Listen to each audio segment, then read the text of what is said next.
Good morning. இது SK motor service centre. நான் உங்கள் சலீம். இது 2 நாளாக பார்த்தீங்கன்னா மதுரையில் நல்ல மழையில் வந்து பார்த்தீங்கன்னா கஸ்டமர் வெஹிக்கிள் வந்து யூஸ் பண்ணாதீங்க. ஏன்னா யூஸ் பண்ணிங்க அப்படின்னா இப்போ உள்ள லேட்டஸ்ட் BS6 எல்லாமே பார்த்தீங்கன்னா சென்சார்ஸ் என்ன பண்ணுது அப்படின்னா நம்ம மழை தண்ணியில் வந்து உள்ளே போகும்போது பார்த்தீங்கன்னா த்ராட்டில் பாடி ப்ளஸ் ஏர் ஃபில்டருக்குள்ளே தண்ணி உள்ளே போய் பார்த்தீங்கன்னா வண்டி ஸ்டார்ட் ஆகாது. சப்போஸ் அப்படி மழை டயத்தில் யூஸ் பண்ணுற மாதிரி இருந்தால் கொஞ்சம் ஸ்லோவாக ஹேண்டில் பண்ணுங்கள். சரி, ரொம்ப சைலன்ஸ் அளவுக்கு தண்ணி ஏறாத அளவுக்கு, ஏர் ஃபில்டர் அளவுக்கு தண்ணி போகாத அளவுக்கு அந்த பார்த்துட்டு அதை யூஸ் பண்ணுங்கள். அப்படி சப்போஸ் போயிட்டீங்க அப்படின்னா அந்த ஏர் ஃபில்டருக்குள்ளே வந்து பார்த்தீங்கன்னா தண்ணி ஏறிடும்.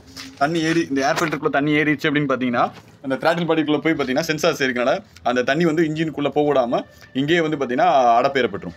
அப்போ நம்ம இந்த சென்சார்ஸ் எல்லாத்தையும் கழட்டி க்ளீன் பண்ணுற மாதிரி வரும். ப்ளஸ் ஃபியூல் இன்ஜெக்டரையுமே நம்ம கழட்டி க்ளீன் பண்ணுற மாதிரி வரும். இந்த இன்ஜெக்டர் எல்லாம் க்ளீன் பண்ணி ரெடி பண்ணுறதுக்கே பார்த்தீங்கன்னா டைம் எடுக்கும். இந்த மாதிரி சர்வீஸ்க்கு நீங்கள் எஸ்கே மோட்டார்ஸை கான்டாக்ட் பண்ணுங்கள்.